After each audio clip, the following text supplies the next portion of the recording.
Hello friends, आज हम class 12 के बिहार बोर्ड का इंग्लिश ग्रामर के 7th टॉपिक का पूरा ऑब्जेक्टिव करने वाले हैं। ये टॉपिक है प्रीपोजिशन। तो प्रीपोजिशन क्या है? कोई भी सेंटेंस दिया गया है, उसमें संज्ञा या सर्वनाम होते हैं। उसके पहले हम प्रीपोजिशन का यूज करते हैं ताकि उस वाक्य में मौजूद जो दूसरे संज्ञा और सर्वनाम है उन दोनों के बीच संबंध स्थापित हो सके, रिलेशन इस्टेब्लिश हो सके। बहुत सारे प्रीपोजिशन हैं जिनका कि यूज अलग अलग कंडीशन में अलग अलग तरीके से किया जाता है। आज हम एप्लीकेशन के साथ उसको सीखेंगे। We are going dash holiday next week. Going यानी जा रहे हैं, घटना जो है फ्यूचर टेंस में हो रही है। और जब भी कभी डे का, डेट का, यहाँ पे तो फ्यूचर टेंस उतना मायने नहीं रखता है, यहाँ पे मायने रखता है next week.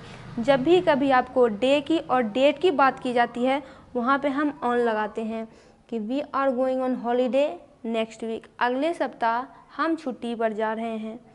There is a bridge dash the river.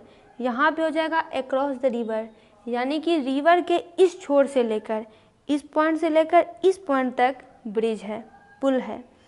Who is this person in this picture. यहाँ पे तो सीधे इन होगा क्योंकि मे का कंडीशन यहाँ पे आ रहा है।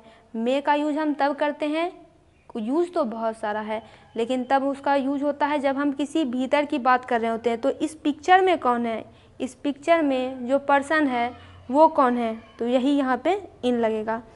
The man came dash me, तो टूवर्ड्स मी, यानी वह व्यक्ति जो है वह मेरी तरफ आया। Dog is lying on the floor, कुत्ता जो है वो फर्श पर लेटा हुआ है। डैश द टेबल, यानी कुत्ता फ्लोर पे लेटा हुआ है और टेबल जो है कैसी होगी, जब भी फ्लोर से सटी होगी तो टेबल ऊपर ही होगी, under the table. He went dash college, तो यहाँ पे हो जाएगा टू कॉलेज, यानी कि टू का प्रयोग हम डायरेक्शन बताने के लिए करते हैं की ओर। तो वह कॉलेज की तरफ जा रहा है, वह कॉलेज की तरफ गया, तो यहाँ पे टू का यूज होगा। ही स्पोक, तो वह उसने कहा, तो बहुत ज़ोर से कहा, इन ए लाउड वॉइस हो जाएगा। सी इज़ प्लीज्ड विथ मी, यहाँ पे विथ होगा। प्लीज्ड का मतलब होता है प्रसन्न होना, आनंदित होना। वह मुझसे प्रसन्न है, तो यहाँ पे कारण है कि वह किस कारण से प्रसन्न हो गई, तो वह इसके कारण प्रसन्न हो गई, प्लीज विथ मी, तो के कारण के रूप में यहाँ पे विथ आया है। He is going dash leave next week, तो देखिए यहाँ पे डे और डेट की बात आ गई, डे की बात है अगले सप्ताह जाना है तो ऑन आ जाएगा कि वह अगले सप्ताह जो है जाने वाला है। आगे बढ़ते हैं। He there is a bridge dash the railway line, तो यहाँ पे हो जाएगा ओवर। ओवर का भी नहीं, यहाँ पे हो जाएगा at. There is a bridge at the railway line, यानी रेलवे लाइन पर जब नियरनेस का कंडीशन आती है, जब समीपता बताना पड़ता है तो हम एट का उपयोग करते हैं, यानी कि रेलवे लाइन के निकट ही जो है वो ब्रिज है। Leave the class dash once, जब भी कभी एग्जैक्ट पॉइंट ऑफ टाइम, यानी कोई टीचर है स्टूडेंट को कह रहा है कि अभी तुरंत तुम इस क्लास से बाहर निकलो, इस क्लास को छोड़ दो, जब भी कभी ऐसी कंडीशन आती है जब एग्जैक्ट बात की जाती है तो एट का प्रयोग होता है। Leave the class at once, इसी समय क्लास से बाहर निकल जाओ। सी एग्रीड डैश, यहाँ पे हो जाएगा माई। सी एग्रीड डैश माई प्रपोजल, यानी वह मेरे प्रस्ताव से, उसने मेरे प्रस्ताव को स्वीकार किया। She agreed to my proposal. He came home late, जब भी कभी एग्जैक्ट इवनिंग की बात की जाती है, यहाँ पे अगर आप बात करें इवनिंग की, मॉर्निंग की, तो यहाँ पे मेन कंडीशन में इन का प्रयोग किया जाता है, या फिर आप कहें कि इसका यूज मेन रूप से ऐसे एक्शन के लिए किया जाता है जो फ्यूचर टाइम के लिए इंडिकेटेड हो। तो यहाँ पे हो जाएगा he came home late in the evening, यानी कि वो रात को घर में देर से आया। संतोष डील्स, तो यहाँ पे हो जाएगा इनग्रेन्स। संतोष जो है अनाजों में डील करता है, अनाज का काम करता है। ही इज वेक्स्ड, वेक्स्ड का मतलब होता है झगड़ना। डैश हिज नेबर, तो यहाँ पे हो जाएगा विथ। विथ का यूज़ करते हैं हम रिलेशन बताने के लिए, और यहाँ रिलेशन है, एक व्यक्ति है दूसरा उसका पड़ोसी है। पहला व्यक्ति अपने पड़ोसी से झगड़ा किया है। फिर अगला है the shopkeeper deals in dash goods, यानी वो जो शॉपकीपर है वो जो नेपाल से बनते हैं सामान, नेपाली सामान जो होते हैं उसमें डील करता है। तो मे का यहाँ पे भाव आ रहा है तो इन हो जाएगा। Mohan deals Fairlie dash is friend, यहाँ पे मोहन है और उसी का दोस्त है, मोहन है और उसका दोस्त है, तो दोनों के बीच में दोस्ती का रिलेशन है। तो मोहन जो है बिल्कुल ठीक ढंग से अपने दोस्त के साथ विथ यानी के साथ डील कर रहा है। आगे बढ़ते हैं, कुछ और एग्जांपल्स देखते हैं।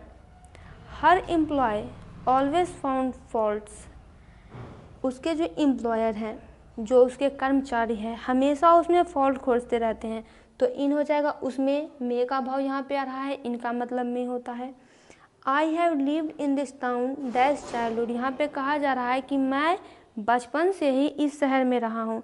तो ऐसी कंडीशन में हम सिंस का प्रयोग करते हैं। इसका प्रयोग वहाँ होता है जब कोई घटना पास्ट में शुरू हुई हो और अभी भी चल रही हो और भविष्य में चल ही रही हो, यानी वो ख़त्म नहीं हुई है, पास्ट से शुरू हुई अब तक चल रही है।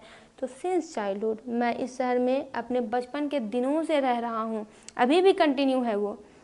This material is different from that, from यानी जब भी किसी चीज़ को हमें अलग करने का भाव आता है कि ये चीज़ उससे अलग है तो हम फ्रॉम का यूज करते हैं। ये मटेरियल इस मटेरियल से बिल्कुल अलग है। ही क्लाइम्ड डैश द लेडर, तो वो जो है लेडर पर चढ़ गया, लेडर के ऊपर चढ़ गया। के ऊपर के भाव में भी हम ऑन का यूज करते हैं, वो लेडर पर सीढ़ी पर चढ़ गया। He has been absent dash Monday, तो अभी आपने देखा होगा कि कोई घटना पास्ट में शुरू हुई है, भूत में शुरू हुई है, लेकिन वो अब तक कंटिन्यू है, यानी मंडे से, मंडे बीत चुकी, पास्ट की समय थी, लेकिन वो आज तक एब्सेंट है। तो यहाँ पे हो जाएगा since. She fail dash from the rickshaw, यहाँ पे आपको समझ में आ रहा होगा कि वह जो है रिक्शा पर से गिर पड़ी है। तो फेल क्या हो जाएगा, fail from the rickshaw, rickshaw से जो है वो अलग हो गई है, रिक्शा से उसका पार्टिंग हो गया, रिक्शा पे बैठी थी, रिक्शा से अलग हो गई, rickshaw. She fell from the rickshaw. We must protest, protest का मतलब होता है विरोध करना। द इनजस्टिस, यानी अन्याय के विरुद्ध हमें जो है आवाज़ उठानी चाहिए। के विरुद्ध, के विरुद्ध का इंग्लिश क्या होता है, against. The calculator is dash the table, तो कैलकुलेटर टेबल पर रखा हुआ है तो ऑन हो जाएगा।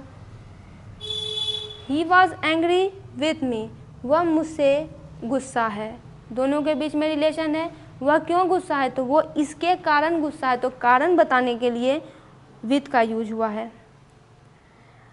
The man is found guilty of theft, जब भी कभी आपको किसी का कारण बताना पड़ता है, खास करके बीमारी में, जब आप बोलते हैं कि वह कोलरा से मर गया तो वहाँ पे हम बोलते हैं ही डाइड ऑफ कोलरा, यानी वो कोलरा के कारण मर गया। तो यही कारण है कि वो जो चोरी कर रहा था वो चोर था और इस कारण वो दोषी पाया गया, तो ऑफ हो जाएगा। चोरी के कारण दोषी पाया गया तो ही वाज ऑफ का यूज होगा। Your teacher is not satisfied dash your study, study और टीचर, यहाँ पे बच्चे को कहा जा रहा है कि तुम्हारे जो शिक्षक है वो तुम्हारी स्टडी से संतुष्ट नहीं है, दोनों के बीच एक रिलेशन है तो विथ हो जाएगा, बच्चा और उसकी स्टडी के बीच में। He should take care of his health, of हो जाएगा यहाँ पे, उसे अपने स्वास्थ्य का ख्याल रखना चाहिए। लुक दैट इज पेंटिंग, यहाँ पे कहा जा रहा है, इंडिकेट किया जा रहा है, इस पेंटिंग की तरफ देखो, तो की तरफ क्या हो जाएगा, लुक एट दिस पेंटिंग, इस तरफ देखो, इस पेंटिंग की तरफ देखो। Patna is situated dash on the river Ganga, on the bank of river Ganga, यानी गंगा के बैंक के किनारे, यानी गंगा के किनारे पटना सिटी बसी हुई है। I bought this books dash auction, यानी आई बॉट, मैंने ये सारी बुक ऑक्शन से खरीदी हैं, तो यहाँ पे क्या हो जाएगा, एट ऑक्शन, यानी ऑक्शन से मैंने ये सारी किताबें खरीदी है। नियरनेस का भाव आ रहा है। We drove dash the desert, तो एक क्रॉस हो जाएगा कि हम जो है हमने ड्राइव किया, ड्रोव का यहाँ पे आ रहा है ड्राइव से, हमने डिज़र्ट के इस छोर से शुरू किया था, इस छोर तक पूरा किया, तो एक्रॉस का भाव आ रहा है, एक्रॉस, यहाँ से शुरू किया यहाँ तक ख़त्म किया अपनी यात्रा। Who do you think, what do you think about Susan, about का मतलब तब भाव आता है जब आप किसी के आप कह सकते हैं किसी से रिलेशन बनाने की बात, तुम उसके बारे में क्या सोचते हो, के बारे में, तुम सुजन के बारे में क्या सोचते हो, तो यहाँ पे हो जाएगा अबाउट, के बारे में। ग्रैंडमा इज अराइविंग दैट, जब भी कभी आपको एग्जैक्ट टाइम दिया हो, एग्जैक्ट पॉइंट ऑफ टाइम दिया हो, यहाँ पे देखिए 3:30 PM यानी एग्जैक्ट पॉइंट ऑफ टाइम है तो एट का प्रयोग होगा कि ग्रैंडमा जो है 3:30 पर ट्रेन से आने वाली है।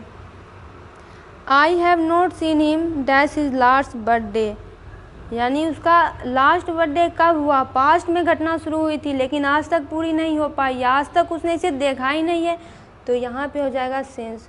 दोस्तों प्रीपोजिशन का पूरा ऑब्जेक्टिव कंप्लीट हुआ। वीडियो को लाइक करें, चैनल को सब्सक्राइब करें, वीडियो को शेयर ज़रूर करें।